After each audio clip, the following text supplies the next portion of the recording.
I dashed across my muddy yard in my pajamas when I heard my miniature pony, Daisy, letting out frightened whinnies. It was 7 a.m., and a massive tow truck with county enforcement painted on the side was backing up to my barn. Who shows up at a farm this early? Hey, stop right there. What do you think you're doing? I shouted, nearly slipping in the mud as I raced toward them. 3 people in matching navy polos turned to face me. The woman in front, with flawless hair despite the wind, held a clipboard like it was a weapon. You must be Emily Carter, she said, eyeing my duck-patterned pajama pants with disdain. I'm Linda Grayson, president of Oak Ridge Meadows Homeowners Association. You've ignored our notices for 3 months. I blinked, confused. What notices? What homeowners association? I don't belong to any HOA. My family's owned this farm for over 40 years. Linda's fake smile didn't reach her eyes. The county rezoned this area last quarter. Your property's now part of our community, and you have to follow our rules. She handed me a thick envelope. Inside was a bill for $2,300 in back dues and a notice demanding I remove all farm animals immediately. This is insane. You can't just decide my farm's part of your fancy neighborhood. I was here first, I said, clutching the papers as my hands shook. Actually, we can, said a tall man in a sharp suit, stepping out from behind the truck. I'm Nathan Grayson, Oak Ridge Development, LLC. The county commissioners approved our petition to incorporate all properties within these boundaries. He unfolded a map showing my 5 acres surrounded by their new subdivision, rows of identical houses that had popped up over the past year, clearly not fans of farm smells or sights. Look, Ms. Carter, Linda said, glancing at her diamond-studded watch. Your grandfather clause expired when the district lines were redrawn. Today, we're authorized to remove all non-compliant animals. 2 workers in uniforms approached my barn, where my 6 rescue chickens, 3 goats, and 2 miniature ponies had lived peacefully for years. My dog, Scout, barked frantically, sensing trouble. You can't take my animals. That's theft, I yelled, planting myself in front of the barn door. It's not theft, it's enforcement, Linda replied, handing me a document with a county seal. This order authorizes the removal of prohibited livestock.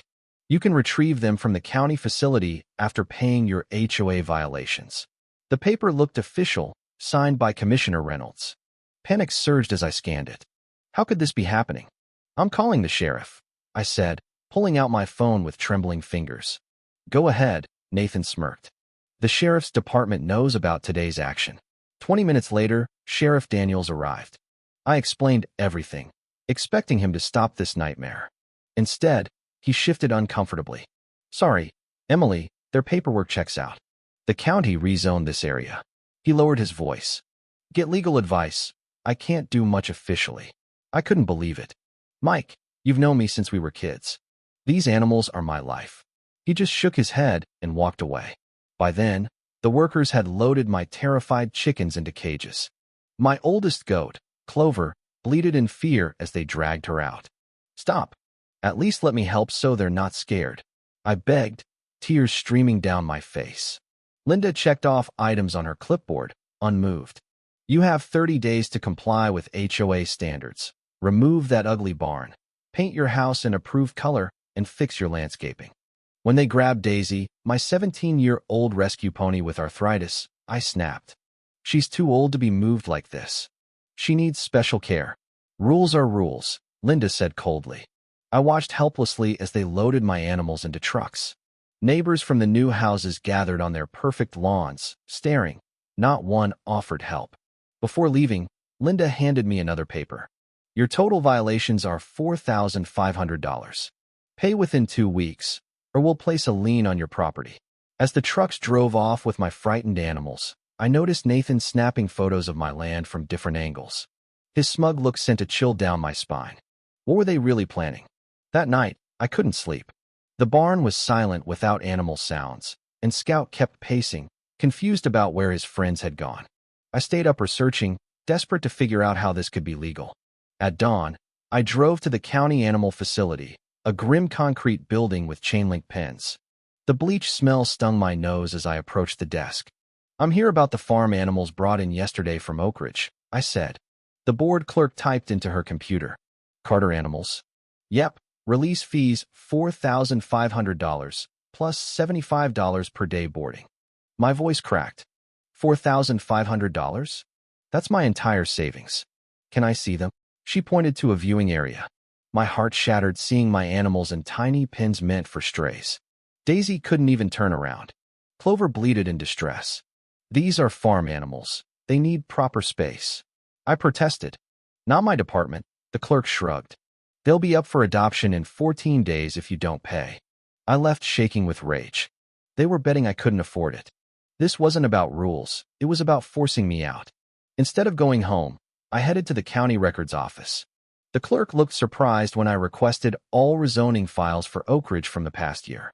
That's a lot of paperwork, she warned. I've got time, I replied. 3 hours later, I found something odd. The rezoning petition was submitted 6 months ago, but resident notifications were dated just 3 weeks back. Way too late for proper input. Worse, Commissioner Reynolds had fast-tracked it despite environmental concerns from county staff. I snapped photos of everything, then hit the library to dig deeper. A quick search showed Reynolds had received hefty campaign donations from Nathan's company, Oak Ridge Development LLC. Back home, I nearly crashed into a landscaping truck in my driveway. Workers were measuring my yard. "What are you doing?" I demanded. One handed me a paper, HOA pre-approved landscaping assessment. Your vegetation needs removal. I snatched it. Get off my land. I didn't authorize this. They left, but I spotted Linda watching from her car down the street, jotting notes, probably more violations.